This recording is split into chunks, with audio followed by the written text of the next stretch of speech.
오늘 아침에 우리에게 주시는 하나님 말씀은 구약성경 말라기 3장 16절부터 18절까지 말씀입니다. 구약성경 제일 마지막 페이지에 있는 말씀 말라기 3장 16절부터 제가 봉독해 드리겠습니다. 그때 여호와를 경외하는 자들이 피차에 말하매 여호와께서 그것을 분명히 들으시고 여호와를 경외하는 자와 그 이름을 존중히 여기는 자를 위하여 여호와 앞에 있는 기념책에 기록하셨느니라. 만군의 여호와가 이르노라. 나는 내가 정한 날에 그들을 나의 특별한 소유로 삼을 것이요 또 사람이 자기를 섬기는 아들을 아낌같이 내가 그들을 아끼리니 그때에 너희가 돌아와서 의인과 악인을 분별하고 하나님을 섬기는 자와 섬기지 아니하는 자를 분별하리라. 아멘. 반갑습니다. 좀 닮았습니까? 저는 어릴 때부터 우리 형님 발 뒤꿈치만 잡아도 되겠다 그런 생각을 하면서 지금까지 지내왔는데 형님께서 목회하시는 교회에서 말씀을 전하게 되어서 굉장히 감사하게 생각합니다. 주보에 뭐 이렇게 인도 제인줄 목사, 설교 제인호 목사 이렇게 되보니까 앞글자가 제제 이렇게 돼 있더라고요. 뭐 째째하게 보지 마시기를 바랍니다. 저는 얼마 전까지 창원의 가운전교회에서 목회를 하다가 작년 9월 총회에서 10월부로 가운전교회 담임 목사를 사임하고 사무총장으로 일을 하고 있습니다. 교단의 사무총장은 이제 크게 보면 이제 대외적으로는 교단을 대표합니다. 물론 총회장님께서 계시기는 하지만 총회장님께서 모든 행사나 모든 모임에 다 가시기는 어렵기 때문에 제가 총회장님 가실 때는 총회장님을 수행해서 그렇지 않을 때는 또 제가 부신을 대표해서 일을. 그리고 이제 교단 내부에는 우리 교단 안에도 많은 기관과 부서 또 교회들이 있는데. 그 많은 이제 기관 부서들 사이에 조율을 하고 교단의 중요한 일정을 확인하고 그리고 교단의 앞으로의 앞날을 그려가는 중요한 것입니다. 주시면 고맙습니다. 오늘 본문이 16절부터 시작이 되는데 16절은 그때에라는 말로 시작. 그때에는 무슨 때를 말할까요? 바로 앞에 있는 14절과 15절이 말해주는 그때입니다. 14절과 15절을 보시면 이는 너희가 말하기를 하나님을 섬기는 것이 헛되니 하나님을 섬기는 게 헛되다. 요즘식으로 말하면 예수님 잘 믿고 교회 다녀봐야 헛되다. 이렇게 말하는 그때였습니다. 만군의 여호와 앞에서 그 명령을 지키며 슬프게 행하는 것이 무엇이 유익하니요. 하나님의 말씀대로 온전히 순종하려는 것은 보통 어려운 일이 아닙니다.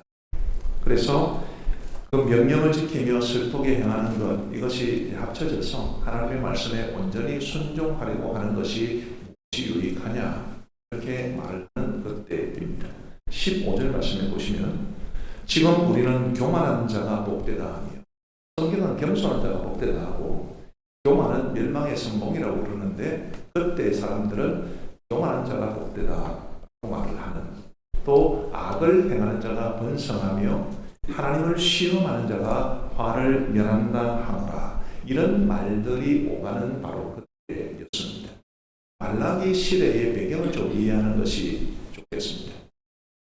이스라엘이 이제 솔로몬이 죽고 난 이후에 남과 북으로 나누어지게 되고요. 남쪽은 유다, 북쪽은 이스라엘이라고 했습니다. 이스라엘은 주전 722년경에 아수르라고 하는 나라에 의해서 멸망을 당했고 남쪽 유다는 주전 586년에 바벨론이라는 나라에 의해서 멸망을 당했습니다.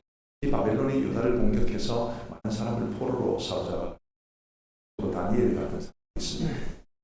그런데 이 바벨론이 페르시아라고 하는 나라에 의해서 이제 멸망을 당했는데 바벨론을 무너뜨린 페르시아의 고레스 왕은 유다 백성들, 그러니까 바벨론이 포로로 사로잡아온 사람들을 다시 예루살렘으로 돌려보냈습니다.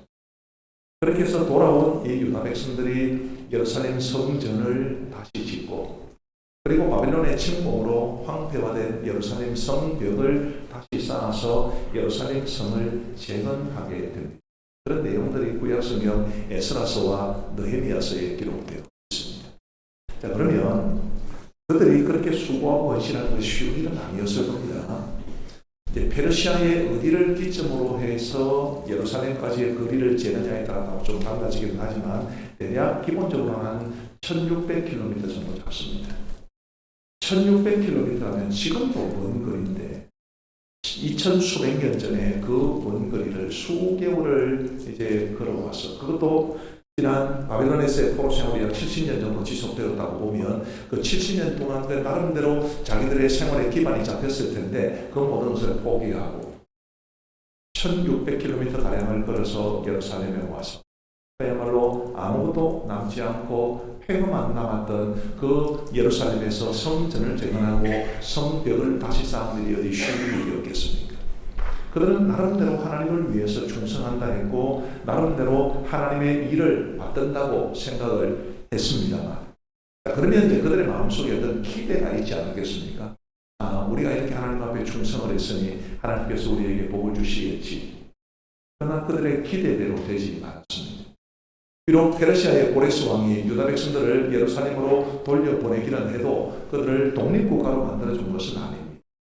여전히 유다는 페르시아의 지배를 받는, 마치 우리나라가 일제강점기에 일제의 지배를 받았듯이 그들은 여전히 페르시아의 지배를 받고 있는 상황이었고 당연히 조공도 갖춰야 했고 국가적으로도 굉장히 이처럼 어려웠을 뿐만 아니라 그들의 삶도 별로 나아지지를 못했습니다. 하나님을 위해서 나름대로 충성하고 봉사했는데 내가 정말 하나님을 위해서 열심히 봉사하면 하나님께서 복을 주셔야 될 텐데 그런 기대감이 채워지지 않자 그들은 하나님에게 실망해 버렸습니다. 그래서 아까 14절, 15절에서 말하는 것처럼 하나님 잘 섬기는 친구가 유익하냐? 신앙생활 열심히 한다고 해서 교회 봉사 열심히 한다고 해서 무슨 의미가 있느냐? 그처럼 회의에 빠지게 된 겁니다. 말라기 1장 2절 말씀에 보시면 이런 말씀이 기록되어 있습니다. 여호와께서 이르시되 내가 너희를 사랑하였노라 하나. 하나님께서 사랑 고백을 하시는 거죠. 내가 너희를 사랑하였다. 그런데 뭐라고 합니까? 너희는 이러기를 주께서 어떻게 우리를 사랑하셨나이까? 하나님의 사랑 믿을 수 없습니다. 하나님이 사랑하시면 우리 이 모양 이 꼴이 왜 말입니까? 그렇게 하나님에게 실망한 티를 냈습니다. 말라기 1장 8절 말씀해 보시면 만군의 여호와가 이르노라 너희가 눈먼 희생 제물을 바치는 것이 어찌 악하지 아니하며 저는 것 병든 것을 드리는 것이 어찌 악하지 아니하냐. 이제 그것을 너희 총독에게 드려보라. 그가 너를 기뻐하겠으며 너를 받아주겠다.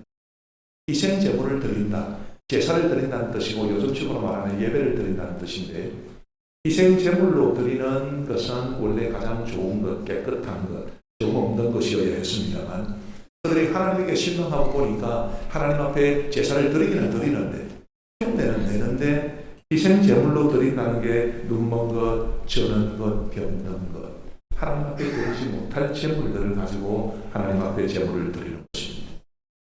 이처럼 그들의 신앙이 대단히 형식적이고 그리고 회의적으로 변했기 때문에 하나님께서는 말라기 1장 10절에서 이런 아주 놀라운 말씀을 주십니다. 만군의 여호와가 이르노라 너희가 내 제단 위에 헛되이 불사르지 못하게 하기 위하여 너희 중에 성전문을 닫을 자가 있었으면 좋겠도다. 내가 너희를 기뻐하지 아니하며 너희가 손으로 드리는 것을 받지도 아니하리라. 너희가 진심으로 드리지 않았어.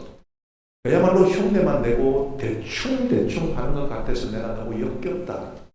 아예 교회 문을, 예배당 문을 닫아버렸으면 좋겠다. 그렇게 말씀하실 정도로 하나님께서는 굉장히 안타깝게 생각하셨습니다. 바로 그때가 16절이 말하는 그때. 말라기 시대에 이런 영적 상황을 조금 어려운 말로 신앙의 주변화라고 할 수 있습니다. 신앙이 우리의 삶의 중심에 있어야 되는데 신앙이 중심에서 멀어져서 주변으로 밀려나는 거죠. 우리 고신교회는 예로부터 하나님 중심, 성경 중심, 교회 중심 이런 굉장히 중요한 생활의 원리를 가지고 있습니다만 하나님 중심, 성경 중심, 교회 중심이 아니라 세상 중심, 나 중심, 돈 중심이 되어버린 것이 아닌가 그렇게 생각될 정도로 오늘 우리 시대의 이런 신앙의 주변화 역시 매우 심각한 상황입니다.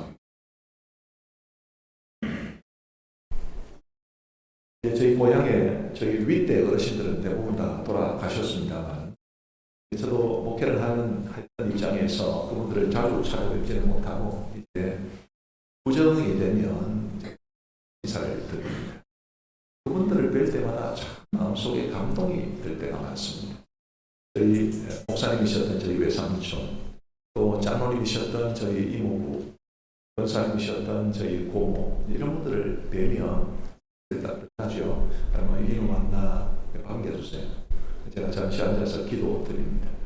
그리고 눈을 딱 뜨면 제일 먼저 하시는 말씀이 그래, 교회는 편하나, 이렇게 늘 하셨어요.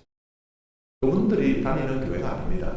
조카가 목회하는 교회일 뿐이고, 그분들은 제가 목회를 했던 강원역에서 22년 하고 3개월을 있었는데 한 번도 우리 교회에 와보신 적도 없으십니다. 그런데도 늘 조카가 섬기는 교회를 염려해 주시고 교회는 편하다는 그 말 속에 이분들이 교회를 얼마나 아끼고 사랑하시는지를 늘 느낄 수 있었습니다. 그러나 지금 우리 시대에 그런 교회 중심의 신앙이 얼마나 살아있을까? 주의를 거룩하게 지키고 예배를 온전히 드리기 위해서 생명을 걸을 만큼 정말 최선을 다해서 믿음의 삶을 살았던 우리 세대, 우리 앞선 세대의 그 신앙적인 열심이 지금은 많이 쇠약해진 것이 아닌가 그런 아쉬움을 많이 갖습니다. 그런 측면에서 말라기 시대나 오늘 우리 시대나 큰 차이가 나지 않는 그런 어려운 시대가, 어려운 대세가 바로 그 시대나 지금에나 있었습니다. 그런데 오늘 본문 말씀은, 본문 16절 말씀은 그런 대세 속에서도 그 대세에 휩쓸리지 않고 하나님을 경외하고 하나님의 이름을 존중히 여기는 사람들이 있었다라고 말해줍니다. 16절 말씀을 같이 한번 읽어보시겠습니다. 16절 시작. 그때 여호와를 경외하는 자들이 피차에 말하되 여호와께서 그것을 분명히 들으시고 여호와를 경외하는 자와 그 이름을 존중히 여기는 자를 위하여 여호와 앞에 있는 기념책에 기록하셨느니라. 아멘. 그때의 여호와를 경외하는 자들이 피차에 말하며 무슨 말을 했는지는 성경에 기록되지 않습니다. 그러나 문맥의 흐름상 이런 말을 했을 겁니다. 많은 사람들이 하나님을 섬기는 것이 헛되지 않냐? 라고 말을 할 때 아니지. 그래도 하나님 바르게 섬겨야지. 대충 예배드리고 제사드려도 되지 않냐? 라고 말을 할 때 아니지. 그래도 예배는 최선을 다해 우리의 마음과 정성을 다해 드려야지. 그렇게 말을 했던 사람들이 있었습니다. 제가 이제 1993년도부터 전도사 사역을 시작해서 교육자 생활을 한 지 33년이 되었습니다. 그 기간 동안 굉장히 많은 성도들을 만났는데 이 설교를 준비하면서 참 하나님을 존중하고 그 이름을 경외했다고 말할 수 있는 사람들이 누굴까 생각을 해보니까 그래도 다행히 굉장히 많은 사람들의 얼굴이 스치고 지나갔습니다. 대표적으로 두 분만 소개를 해드리고 싶은데 한 분은 제가 처음 전도사 사역을 했던 교회에서 중고등부를 맡을 때 교사를 하셨던 분. 그 당시는 집사님이셨고 지금은 장로님이셨고 그리고 선교사로 가 계신 분이십니다. 제가 그 교회에서 4년을 섬기다가 이제 총회 교육원 사역을 위해서 서울로 이동을 하고 그 이후에 부산 지역 교사 강습회 때 강의를 하기 위해서 내려왔는데 그분이 거기에 만나게 됐습니다. 한참 동안 이야기를 나누고 왔는데 놀라운 이야기를 들었는데 그분이 녹내장에 걸렸다는 거예요. 여러분 녹내장병이 무서운 질병이잖아요. 지신경이 굳어가면서 시력을 잃을 수 있는 병인데 여기 가까운 메리놀 병원에서 진단을 받고 그리고 의사로부터 이제 약도 처방받고 했지만 특별히 주의사항을 들은 것이 신경을 쓰지 마셔야 된다. 신경을 쓰면 눈의 압력, 안압이 올라가기 때문에 바보처럼 사셔야 된다. 이런 말을 들으셨다고 저한테 말을 해 주었습니다. 제가 깜짝 놀라서 그러면 이 교사 강습회에 그것도 이 저녁 시간에 오시는 게 웬 말입니까? 집에서 쉬시고 주일학교 교사직도 이제 좀 내려놓으시고 하셔야죠. 그렇게 말씀드렸더니 그분이 하시는 말씀이 그분이 초등학교 교사하셨습니다. 목사님, 제가 직업을 내려놓을 수 있겠습니까? 가족들 먹여 살려야지. 근데 직업은 내려놓지 못하고 하나님의 일을 내려놓는 것은 말도 안 되는 이야기입니다. 제가 어차피 직업을 가지고 살아가면서 스트레스 전혀 안 받고 살아갈 수는 없기 때문에 하나님 신뢰하면서 저는 주의 일도 계속하겠습니다. 제가 그 이야기를 듣고 얼마나 감사했는지. 그때로부터 20수년이 지났는데 감사하게도 지금 다행히 그분은 아직도 시력을 잃지 않고 앞을 보고 계십니다. 지금 선교사로서 열심히 섬기고 계십니다. 하나님을 존중하는 사람이라고 생각합니다. 제가 창원 가음정교에서 목회할 때 한번은 한 남자 세 가족이 저한테 면담을 신청 만났습니다. 그때 하는 말씀이 목사님 저도 안수기도 같은 거 받을 수 없습니다. 뭐 해줄 수 있는데 어떤 사연이 있는지 기도 제목은 뭔지 말씀해 주세요. 그랬더니 아주 재미있는 이야기를 듣습니다. 그분이 창원에서 소문난 양아치였나 봐요. 이분이 양아치로 살아가다가 몸에 이상이 이제 느껴져서 병원을 갔더니 폐암 말기에 뇌종양 말기 암이 2개나 있다는 진단을 받게 되었습니다. 그래서 이분이 이제 양아치 생활을 청산하고 그리고 법원고 살아야 되니까 무슨 일을 했느냐면 불법 스포츠 도박 인터넷 사이트를 개설한 거예요. 그거이죠. 이분이 이제 경찰에 잡혔어요. 그리고 안양 서울구치소에 이제 수감이 되었는데 장로님 한 분이 그 감옥에 들어오셨다. 장로님 왜 감옥에 들어가기 잘 모르겠어요. 이분이 장로님이신지라 감옥에 있는 수감자들에게 전도를 했는데 이분이 예수님을 제대로 만난 겁니다. 그리고 이제 말기 종양을 2개나 가지고 있으니까 병보습으로 풀려나가지고 집에 있는 장로로 내려와서 자기 말로 찾아온 교회가 저희 교회였습니다. 이분이 그런 이야기를 쭉 하시면서 이분이 은혜를 얼마나 많이 받으셨는지 예수님 제대로 만나니까 진짜 은혜가 충만하더라고요. 저한테 하는 말씀이 제가 받은 은혜가 너무 커서 무슨 일이든 좀 봉사를 좀 하고 싶습니다. 그때가 아마 10월 때였던 것 같습니다. 근데 이제 10월 정도 되니까 제가 부서마다 사역을 좀 정리하고 내년도 섬길 분들을 모집하는 그러면 12월 달에 이제 섬길 사람을 임명하고 했기 때문에 좀 기다리시라고 그렇게 이야기를 했습니다만 이분이 기다리지를 못하시고 저한테는 알겠다 하고 나가셔놓고는 교회 관리 집사님을 찾아가서 화장실 청소를 자기가 하겠다고 그랬어요. 가음정교회에 남자 소변기만 한 50개 정도 돼요. 주일날 그 많은 사람들이 가면 서운해지잖아요. 월요일날 이분이 이제 청소를 하시는데 혼자는 좀 버거우니까 다른 양아치를 불러왔어요. 그래서 2 양아치 출신의 교회를 다니게 된 2분이 얼마나 기쁨으로 그 일을 하시는지 그 모습을 보고 너무 감사했습니다. 정말 하나님을 경외하는 사람. 이제 세월이 10년 조금 더 지난 것 같은데 그분도 역시 지금도 살아 있습니다. 어떻게 암이 치료가 되는지를 잘 모르겠습니다. 하나님께서 지켜주셨다고 저는 믿고 있습니다.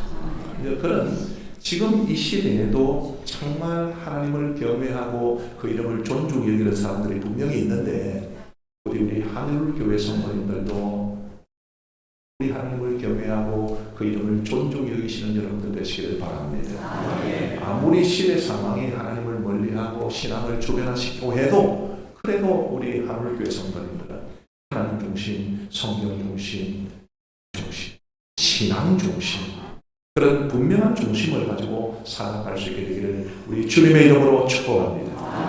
하나님께서는 그런 분들에게 복을 주십니다. 오늘 본문에 하나님께서 그런 분들에게 주시는 복이 3가지로 정리가 되어 있습니다.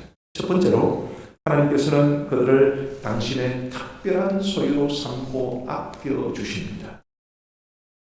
우리 17절 말씀을 같이 한번 읽어보시겠습니다. 시작. 만군의 여호와가 이르노라 나는 내가 정하나되 그들을 나의 특별한 소유로 삼을 것이요 또 사람의 자기를 섬기는 아들을 아끼는 같이 내가 그들을 아끼리니. 아멘. 나의 특별한 소유라는 말을 제가 좀 다른 색으로 표시를 해놨습니다. 구약성경은 히브리어로 기록되어 있는데 히브리어로는 나의 특별한 소유가 세굴라고 그 말이 굉장히 재미있는 말인데 어떤 분이 이렇게 설명을 하셨어요. 우리나라의 대표적인 구두쇠가 놀부 정도 같습니다. 머릿속에 한번 그림을 한번 그려보세요. 놀부가 작고 안에도 자식 자식들도 들어오지 못하게 하고 다 갖고 촛불 하나 켜놓고 보석함을 쫙 열어서 그 보석함을 들고 원래 그 부두쇠들은 그런 것에 자기 존재를 다 걸지 않습니까? 너무 행복하게 너무 황홀하게 바라볼 때 그 보석을 세굴라라고 다른 사람에게 보여주기 심지어 가족에게도 보여주기 싫을 만큼 아끼는 하나님께서 그 어려운 시대 상황 속에서 하나님을 존중히 여기고 하나님을 경외하는 사람을 바로 그런 존재로 특별히 아껴주신다고 했습니다. 하나님께서 아껴주시면 얼마나 많은 복을 주시겠습니까? 우리 하물교회 모든 성도님들이 정말 그런 하나님의 특별한 소유, 하나님의 세굴라가 되셔서 우리 이 세상 가운데 하나님을 경외하는 사람들이 지금도 있다는 것도 보여주시고 하나님이 아껴주시는 사람에게 하나님께서 복을 주시는 그런 놀라운 은혜를 늘 경험하며 사시기를 간절히 소망합니다. 두 번째로 하나님께서는 그들의 대화를 결코 잊지 않으신다고 말씀하셨습니다. 우리 16절도 같이 한번 읽어보시겠습니다. 16절 시작. 여호와께서 그것을 분명히 들으시고 여호와를 경외하는 자와 그 이름을 존중히 여기는 자를 위하여 여호와 앞에 있는 기념책에 기록하셨느니라. 아멘. 그때 여호와를 경외하는 자들이 피차에 말하며 아까 말씀드렸듯이 무슨 내용인지는 성경에 기록되지 않았습니다. 많은 대화는 못겠죠. 그것을 분명히 들으셨을 뿐만 아니라 여호와를 경외하는 자와 그 이름을 존중히 여기는 자를 위하여 여호와 앞에 있는 기념책에 기록하셨다고 했습니다. 기념책이라고 되어 있는데요. 세번역이라는 성경을 보면 하나님의 비망록이라고 있습니다. 여러분 혹시 젊으셨을 때 비망록 가져보신 적이 있으십니까? 저는 그걸 아무도 안 가져봤는데 제인철 목사님 저희 큰형님이시고 가운데 형님이 또 계세요. 그 형님이 뭐 비망록이라고 할 수 있는지는 모르지만 하여튼 비밀스럽게 동생한테도 안 보여주는 노트가 하나 있었습니다. 내가 몰래 한번 봤어요. 그리고 얼마 전에 30소년 만에 형님한테 털어놨습니다. 그런데 내가 훔쳐봤다고. 그 뭐가 기록되어 있었냐면 딱 한 사람 이름만 기록되어 있었습니다. 박진숙이라는 여자의 이름이에요. 진숙. 다행히 그분하고 결혼을 하셨어요. 만약에 그분하고 결혼을 안 하셨으면 평생 나한테 좀 까일 뻔했는데 아무리 형님이지만 감사하게도 형님은 그분하고 결혼하셨어요. 좋았으면 달랑 일어나라. 그렇게 기록해 놓았습니다. 그것도 동생한테도 안 보여줘요. 소중히 여기는 게 뭔가 있는 겁니다. 혹시 여러분들의 비망록이 있으시다면 뭐가 기록되어 있겠습니까? 우리 하나님의 비망록에는 뭐가 기록되어 있느냐 하면 하나님을 경외하는 자와 그 이름을 존중히 여기는 사람들이 나눈 믿음의 대화가 기록되어 있습니다. 우리가 종종 부르면서 해봤는 복음성 중에 이런 찬양이 있습니다. 아시는 분들도 계시겠습니다. 당신의 그 섬김이 천국에서 해같이 빛나리. 당신의 그 겸손이 천국에서 해같이 빛나리. 당신의 그 믿음이 천국에서 해같이 빛나리. 당신의 그 충성이 천국에서 해같이 빛나리. 그 다음 가사 어떻게 되십니까? 주님이 기억하시면 족하리.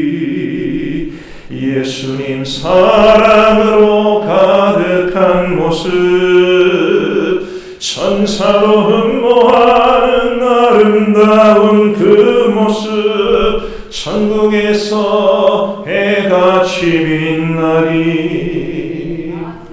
우리는 이 찬송을 부르면서 주님이 기억하시면 족하리라고 고백합니다만 주님은 진짜로 기억하십니다. 기억하실 뿐만 아니라 그 대화를, 우리의 섬김을 다 하나님의 기념책에 기록해 두셨습니다. 얼마나 큰 은혜인지를 저 여러분들이 아셨으면 좋겠고, 비록 이 땅에서 여호와를 경외하고 그 이름을 존중히 여기며 살아가는 것은 쉽지는 않지만 하나님께서 알아주시고 하나님께서 기억하시고 기록해 두셨다. 그것을 꼭 기억하시고 우리 모두 힘들더라도 하나님 경외하고 그 이름을 존중히 여기는 이 믿음의 길을 힘차게 걸어갈 수 있게 되기를 간절히 소망합니다. 마지막 세 번째로 하나님께서는 그들에게 반드시 천국의 상급으로 갚아주십니다. 17절 말씀해 보시면 만군의 여호와가 이르노라 나는 내가 정한 날에 18절 그때에 17절이 말하는 내가 정한 날이나 18절이 말하는 그때는 다 같은 때입니다. 종말의 때를 가리킵니다. 우리 모두 하나님의 최후 심판대 앞에 서게 되겠죠.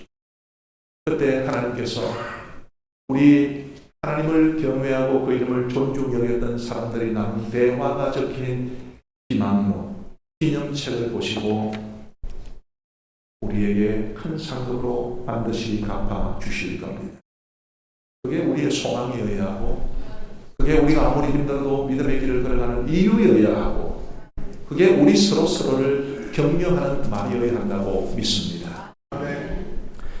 제가 미국에서 한 교회에서 했던 연극을 본 적이 있습니다. 한 1000여 명 되는 교회, 미국에서는 큰 교회죠. 그 교회가 이제 심판의 집이라는 제목의 연극을 분당해서 보러 갔습니다. 그 연극이 아주 독특했는데 한 무대에서만 공연을 한 것이 아니고 한 7, 8군데의 무대를 마련하고 스토리가 쭉 이어지도록 그렇게 연극. 첫 번째 무대에서는 계속 같은 것만 하고 두 번째도 계속 같은 것만 하고 관람객들이 처음 갔다가 두 번째 갔다가 세 번째 갔다가 그렇게 이제 이동을 쭉 하면 스토리가 쭉 이어지면서 마지막에 결과가 나오는 그런 연극이었는데 조금 이상했습니다. 처음부터 사람을 한 10명 정도 끊더라고요. 그리고 우리는 연극을 관람하러 간 사람인데 가서 이름표를 붙여줘요. 그래서 어쨌든 못 갔습니다. 그 연극의 내용이 어떤 거냐 하면 미국에도 불신 가족이 많은데 한 아이가 학교를 다니면서 예수님을 믿게 됐습니다. 그래서 많은 핍박도 받고 조롱도 당하고. 근데 워낙 오래돼서 제는 기억이 안 납니다만 이제 그 친구가 대학 때인가 청년 때인가 중병에 걸려서 이제 생명을 잃게 되는데 그런 과정 속에서 이 아이가 겪었던 내적인 고뇌 그리고 바깥 사람들의 핍박과 조롱 이런 것들을 이겨낸 장면들이 연극에 포함되어 있었습니다. 제일 마지막 장면에 갔습니다. 한 방에 천국처럼 그렇게 장식을 해놓고요. 천사도 등장한 사람들도 있습니다. 한 잘생긴 미국 남자가 예수님으로 등장했습니다. 저 진짜인 줄 알았어요. 저 잘생긴. 근데 그 예수님으로 등장한 배우가 주인공에게 하는 마지막 대사가 이러했습니다. 우리가 정말 어렵고 힘든 중에도 믿음을 지켰으니 잘하였도다 착된 종아 내 주인의 즐거움에 참여할지어다. 그게 끝이 아니었습니다. 끝난 줄 알았는데 그게 끝이 아니고 그때부터 관람객 한 사람 한 사람의 이름을 다 불러주면서 똑같이 이야기해 주었습니다. 제 이름이 민호지 않습니까? 민호, 네가 지극히 작은 일에 충성하였으니 내 주인의 즐거움에 참여할지어다. 굉장한 감동이 밀려왔어요. 저도 모르게 눈물이 났어요. 그리고 나중에 한번 생각해 봤습니다. 연극이었습니다. 실제 상황이 아닙니다. 예수님으로 분장하기는 했지만 진짜 예수님이 아닙니다. 배우일 뿐입니다. 그런데도 그 말씀을 들었을 때 마음에 이렇게 감동이 있었는데 진짜 주님 앞에서 평생 믿고 사랑했던 그 주님 앞에서 그 말씀을 들으면 얼마나 큰 기쁨이 있을까?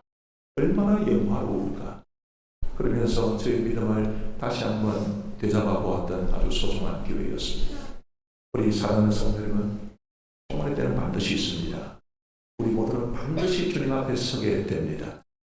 그때 잘하여도다 착하고 충성된 종아 우리가 지극히 작은 일에 충성하였으니 주인의 즐거움에 참여할지어다.